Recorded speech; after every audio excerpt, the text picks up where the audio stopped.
പലതും നേടണമെന്ന ആഗ്രഹങ്ങൾ മാത്രം അടിഞ്ഞുകൂടിയ മനസ്സോടു കൂടിയവർക്ക് ശ്രീ പരമേശ്വരനെ നേടിയെടുക്കാൻ പ്രയാസമാണ്. അതേസമയം ബ്രഹ്മാവിൻ്റെ ശിരസ് ചേർത്ത് വച്ചിരിക്കുന്ന ഭഗവാന് നമസ്കാരം. ശ്രീ ശങ്കരാചാര്യ രചിച്ച ശിവപഞ്ചാക്ഷര നക്ഷത്രമാലികാ സ്തോത്രത്തിലെ ഈ ശ്ലോകം സ്വാമി ചിദാനന്ദപുരി വ്യാഖ്യാനിക്കുന്നത് ഇനി കേൾക്കാം.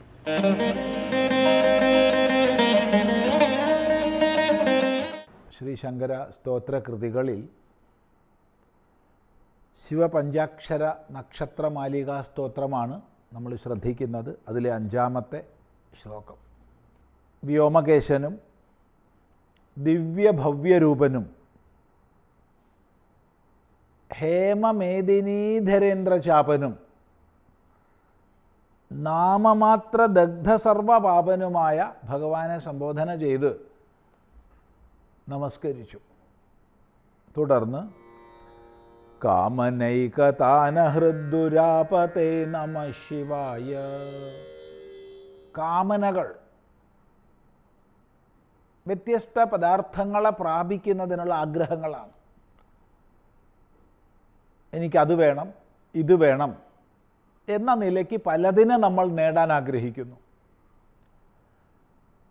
ഈ കാമനകളൊക്കെ തന്നെ അതിനെ നേടിയാൽ തനിക്ക് സുഖമുണ്ടാവുമെന്നുള്ള സങ്കല്പത്തിൽ നിന്നാണ് ഉണ്ടാവുന്നത്.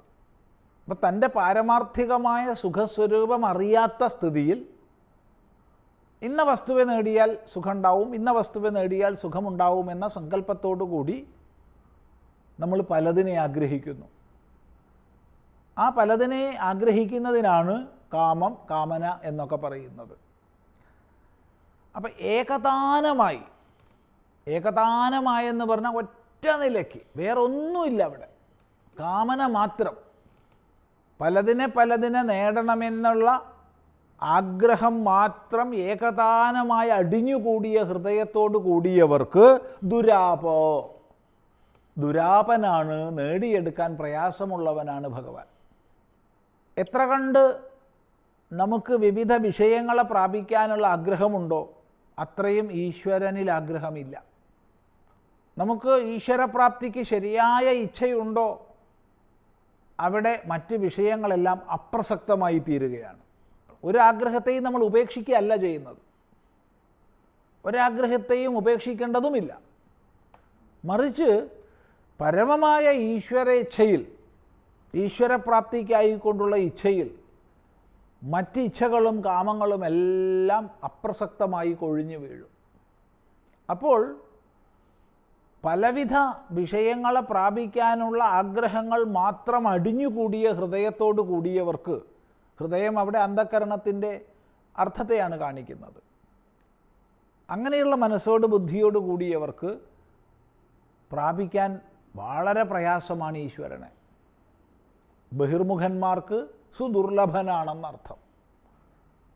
അങ്ങനെയുള്ള പരമശിവ തേ നമഃശിവായ, നിനക്ക് നമസ്കാരം എന്ന് പറയുകയാണ്. നോക്കൂ, വ്യോമകേശ ദിവ്യഭവ്യരൂപതേ നമഃശിവായ, ഹേമമേദിനീധരേന്ദ്രചാപതേ നമഃശിവായ, നാമമാത്രദഗ്ധ സർവപാപതേ നമഃശിവായ, കാമനൈകതാനഹൃദ്ദുരാപതേ നമഃശിവായ, ബ്രഹ്മമസ്തകാവലീ നിബദ്ധതേ നമഃശിവായ. ബ്രഹ്മമസ്തകാവലീ നിബദ്ധ, ബ്രഹ്മാവിൻ്റെ മസ്തകം, ശിരസ്.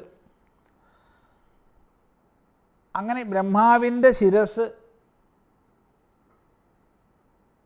ആര് ചേർത്ത് വച്ചിരിക്കുന്നുവോ അങ്ങനെയുള്ള ശിവനായിക്കൊണ്ട് നമസ്കാരം. ഇവിടെ ആവലീ ശബ്ദം പറഞ്ഞിട്ടുണ്ട്, ബ്രഹ്മമസ്തകാവലി എന്ന്. ആവലി കൂട്ടമാണ്. അപ്പം ബ്രഹ്മാവിൻ്റെ മസ്തകക്കൂട്ടത്തെ ധരിച്ചിരിക്കുന്നവനെന്നർത്ഥം വരും. വാസ്തവത്തിൽ ബ്രഹ്മാവിൻ്റെ മസ്തക കൂട്ടങ്ങൾ പറയാൻ വയ്യ, ബ്രഹ്മാവിൻ്റെ മസ്തകമെന്നേ പറയാൻ പറ്റൂ. ഇപ്പം ബ്രഹ്മാവിൻ്റെ മസ്തകത്തോട് ചേർത്ത് മറ്റു മസ്തകങ്ങൾ കൂടി ഒരു മാലയാക്കി ധരിച്ചിട്ടുള്ളവൻ. ശിവൻ്റെ മസ്തകമാല പ്രസിദ്ധമാണ്. തലയോടുകളെ കൊണ്ടുണ്ടാക്കപ്പെട്ട മാല. ശിവലിംഗത്തിൻ്റെ അത്ഭുതകരമായ തേജപുഞ്ചത്തിൻ്റെ മുകൾ ഭാഗം താൻ കണ്ടു എന്ന് അസത്യം പറഞ്ഞു ബ്രഹ്മാവ്. അസത്യം പറഞ്ഞ ഉടനെ ബ്രഹ്മാവിൻ്റെ മുകളിലേക്കുള്ള ശിരസ് ഭഗവാൻ കൊയ്തു. അങ്ങനെ ബ്രഹ്മാവിൻ്റെ ശിരസ് കൊയ്ത് അതിനെ മാലയാക്കി ധരിച്ചവൻ എന്ന് ശിവനെ സ്തുതിക്കുകയാണ്. ഇതിൻ്റെ സൂക്ഷ്മാർത്ഥം നമുക്ക് ചിന്തിക്കാം. അടുത്ത പ്രാവശ്യമാവട്ടെ.